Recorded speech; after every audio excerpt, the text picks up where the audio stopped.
instituciones más, que finalmente tuvieron por misión una institución que quisiera mencionar especialmente, el Consejo de Monumentos Nacionales, que en el fondo es la forma institucional que tenemos nosotros de protección de nuestro patrimonio.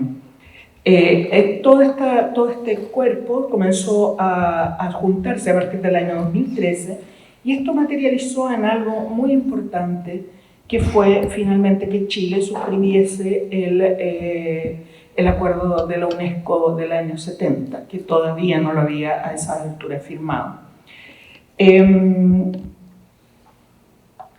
Finalmente, en realidad en esa mesa se estableció un proyecto operativo, una serie de ámbitos de acción que son las que hemos mencionado reiteradamente acá.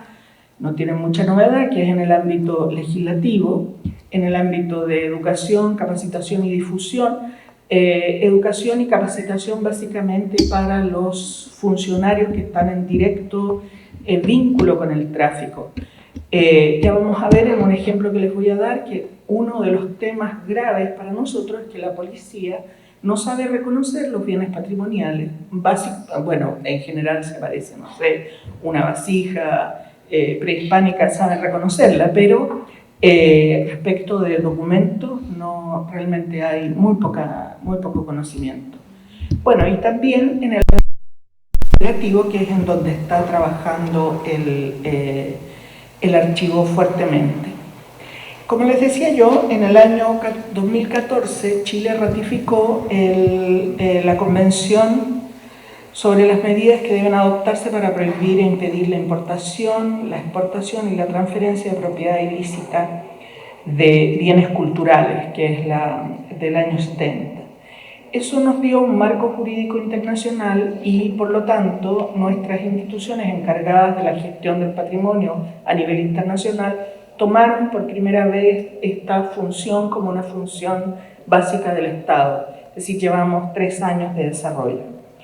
En el fondo, lo que han estado haciendo en estos 3 años es analizando la legislación nacional y tratando de adaptarlo a este tratado, de tal manera de poder alinearnos con las experiencias que se han vivido en otros lugares.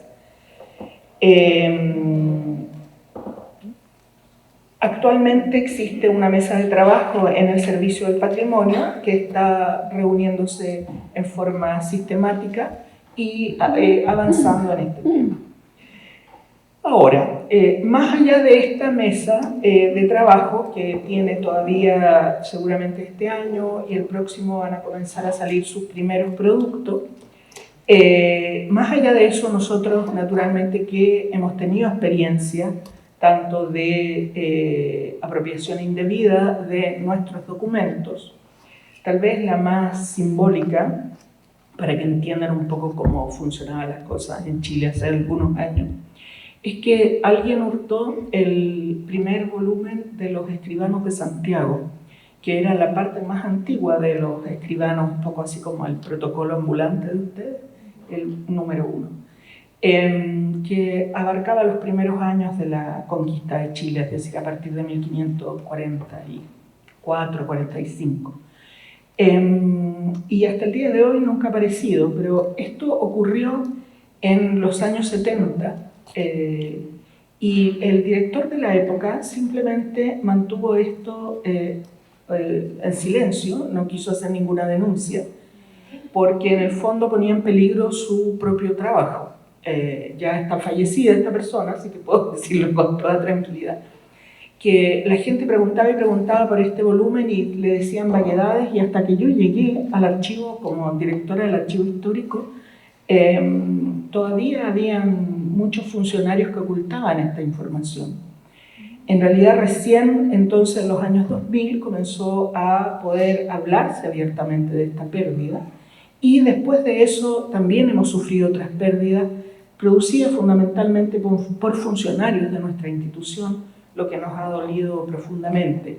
Todavía nosotros tenemos varios volúmenes de un robo grande que ocurrió en el 2010, que pudimos darnos cuenta rápidamente, antes que fuera peor el asunto, Gracias a que, si bien no tenemos un marco legal que ampare estas situaciones, sin embargo tenemos el archivo prácticamente completo, bueno, completo inventariado y una gran parte descrita, por lo tanto rápidamente nos vamos dando cuenta si falta algo, si algo sea, que ocurre mucho en los archivos, ¿no? Si es que se traspapeló, que está puesto en otro lugar, o que realmente fue sustraído.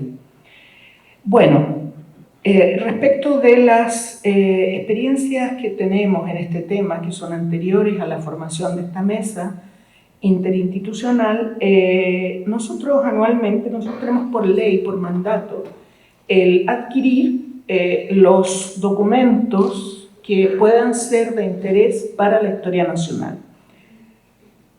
Como la estructura legal del Archivo Nacional es tan frágil, en realidad lo que se hace es tratar de ver la forma de recuperar cosas que están por ahí, que pueden ser interesantes. El Archivo Nacional se formó, por lo menos su parte histórica, mucho a partir de donaciones de grandes, de personas de élite chilena que tenían mucha riqueza, mucha cultura y a través de sus años habían ido adquiriendo documentos. Tanto porque se los había dado la familia como porque ellos mismos lo habían comprado. Entonces sí, hay varios fondos documentales que tienen ese origen en Chile. Y por lo tanto, cuando se fundó el Archivo Nacional, entre las leyes que se están, entre los aspectos que se tomó en cuenta fue esto de comprar documentos. Por falta de presupuesto, muchos años no se hizo, pero se retomó hace un tiempo. Entonces, anualmente se hace una licitación pública, se llama a las personas que tengan documentos que crean que puedan ser de interés para la historia nacional, que los oferten al Archivo Nacional. Se publica en el diario, se hace una gran convocatoria, por radio, por televisión incluso, y finalmente entonces todos los años nosotros, como en esta época, estamos abocados a esto. De esa manera, entonces, los oferentes nos envían sus propuestas de venta. Para nosotros tiene que ser, tiene todo esto un reglamento muy estricto, pero básicamente la cláusula fundamental ahí, que es la que está subrayada, es que no pueden estar afectos los documentos que se nos oferten, no pueden incluirse documentos señalados en el único artículo de nuestra súper frágil ley de archivos, que yo les decía, estos 4 artículos dentro de un cuerpo mayor, que definen qué es lo que entra por ley al Archivo Nacional, que son básicamente documentos públicos, de los servicios públicos, que es este decreto con fuerza de ley 5.200 del año 29. Sin embargo, no sé si no lo leen, si no saben, qué sé yo, hace algún par de años, unos años atrás, nos comenzaron a ofertar algunos coleccionistas de documentos, en Chile hay varios anticuarios que tienen documentos y libros raros, nos comenzaron a ofertar libros que son que deberían venir en este número. Entonces les quería contar esto. Por ejemplo, se nos ofertó un tomo de decretos del Ministerio del Interior. Pero lo curioso es que en nuestra colección, o sea, cuando nosotros hicimos el inventario y el marbeteo de todos estos documentos, no incluimos este volumen. O sea, este volumen nunca llegó a nuestras manos, sino que se quedó en manos de algún secretario, se lo llevó para su casa, o lo que decía Didier hace un rato, que alguien se lo llevó y nunca lo devolvió. El asunto es que nos encontramos con esta oferta y la verdad es que hubo muy poco que hacer. En Chile se respeta sobre todas las cosas el derecho a la propiedad privada.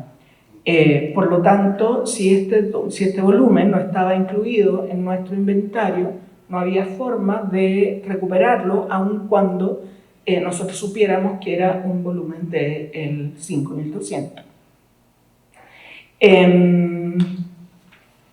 Por lo tanto, esta situación ha quedado un poco en manos de la capacidad que hemos tenido nosotros de conversar con el propietario, de explicarle la situación y de decirle que debería entregarlo voluntariamente al Archivo Nacional, porque en realidad es poco lo que nosotros podemos hacer con nuestro cuerpo legal de poder recuperarlo. Ahí está un poco la historia de cómo pudo perderse este volumen, en qué momento, porque no sabemos en qué momento, si en el momento en que se traspasó al Archivo Nacional o cuando permaneció en una bodega que había hace muchos años porque no cabían los documentos, entonces se arrendó una bodega, pudo haber sido ahí la pérdida o vaya a saber usted cuándo. De esa manera quedó por eso yo les decía que me da un poco de pudor de hablar de experiencia exitosa. Por lo menos sabemos que está y sabemos quién lo tiene, que ya es algo, digo yo, gracias a este asunto de las compras. Lo mismo respecto de esta licitación nos ocurrió con un volumen de notas, cartas y decretos que dan cuenta de las funciones desarrolladas por ministros y funcionarios públicos durante los siglos XIX y XX.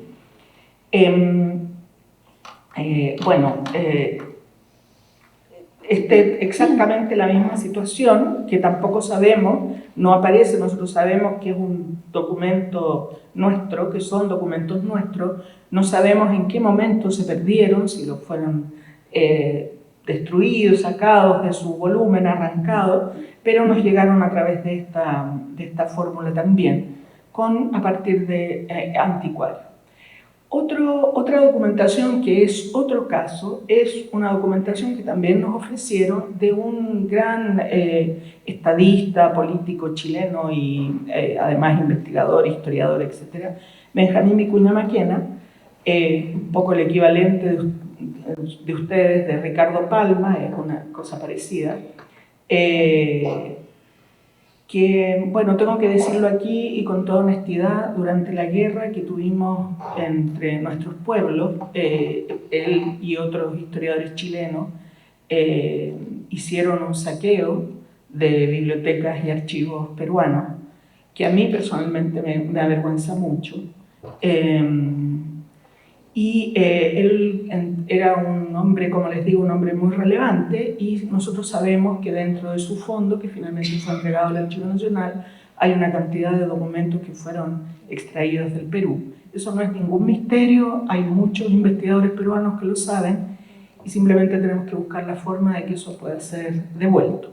Pero este fondo ha sido especialmente saqueado, el fondo Vicuña Maquena, durante tiempos en que no estaba en el Archivo Nacional y en el Archivo Nacional también, cuando no había tanto control, y nos llegaron una cantidad de hojas, también ofertada, 11 hojas, que es una traducción al español, está ofertado en inglés y nosotros lo que tenemos es la traducción en español, pero evidentemente están arrancadas las hojas que siguen a eso. Ese fondo, nosotros pensamos, porque eso no lo tenemos en nuestro catálogo, es decir, no está descrito esa parte en inglés. Nosotros suponemos que fue después de la muerte de Vicuña Maquena que se quedaron los documentos con su viuda y que había un secretario que administraba todo esto y que probablemente a él se le perdieron estas y otras hojas. O sea, estamos hablando de fines del siglo XIX aproximadamente, antes que pasaran al Archivo Nacional.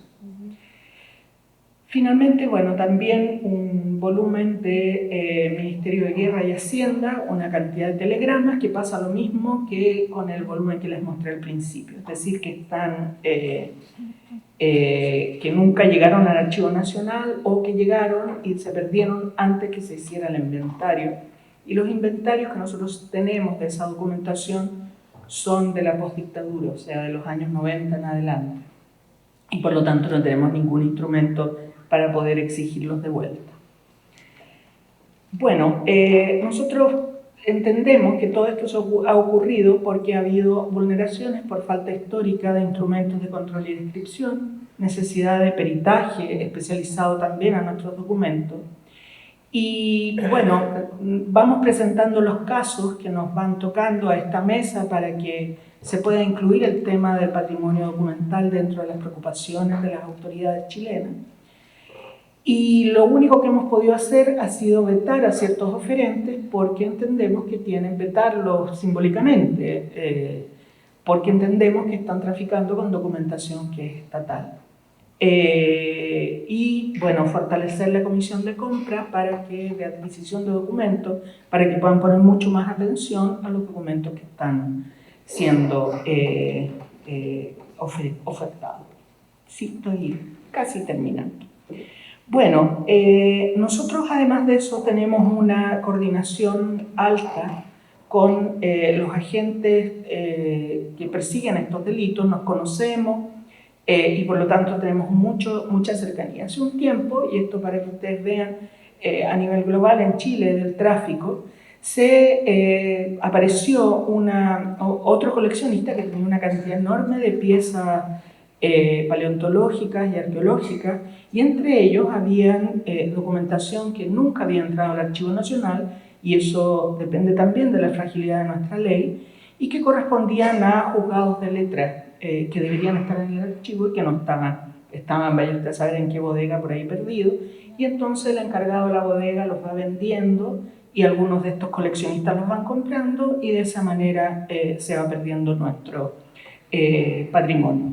Lo bueno es que nunca jamás en la vida se había dado tanta cobertura de prensa a este hecho, y nosotros entonces estamos muy esperanzados de que realmente de ahora en adelante los medios puedan entender que este es un flagelo nacional que nos hace perder nuestro patrimonio, y además nos hace obtener de mala manera cosas que vienen desde otros lugares. Bueno, para finalizar, simplemente nosotros entendemos que este es un camino que estamos comenzando, que tenemos que fortalecernos en este sentido. El nuevo gobierno nos ha dado esperanzas por primera vez en la historia, en el tiempo que yo trabajo en el archivo, de poder hacer una ley de archivos que realmente implique todos estos temas que yo les estoy señalando aquí. Por lo tanto pensamos que a futuro vamos a poder tener algo más concreto en este tema. Nosotros entendemos que hay que profundizar en todos los temas que se han hablado aquí, en la legislación, fundamentalmente en la educación de los policías y de las autoridades y de funcionarios de aduana, además de hacer extensión con jóvenes a través de los medios, en fin, como sea, para poder proteger nuestro patrimonio. También establecer los mecanismos con otros países, de tal manera de nosotros no recibir documentación. Yo les he mencionado a varios de mis colegas aquí peruanos que el Archivo Nacional recibe una cantidad de ofertas de documentos peruanos enorme, que naturalmente nosotros rechazamos. Y en algunas oportunidades simplemente nos han llegado por incautación documentos que son peruanos. Vamos a ver de establecer alguna forma de comunicación con la doctora Fetter para poder hacer la devolución de estos documentos, porque realmente a nosotros no nos sirven. Son hojas o fragmentos de documentación, fragmentos de series y cosas así que para nosotros no tienen ningún sentido. Finalmente, en esta tremenda cadena de la transferencia hay un montón de momentos en los cuales los delincuentes pueden, digamos, intervenir. Nosotros estamos tratando de incrementar la seguridad en la transferencia de documentación, de tal manera que podamos, por lo menos desde el Archivo Nacional, asegurar su conservación. Y eso, muchas gracias.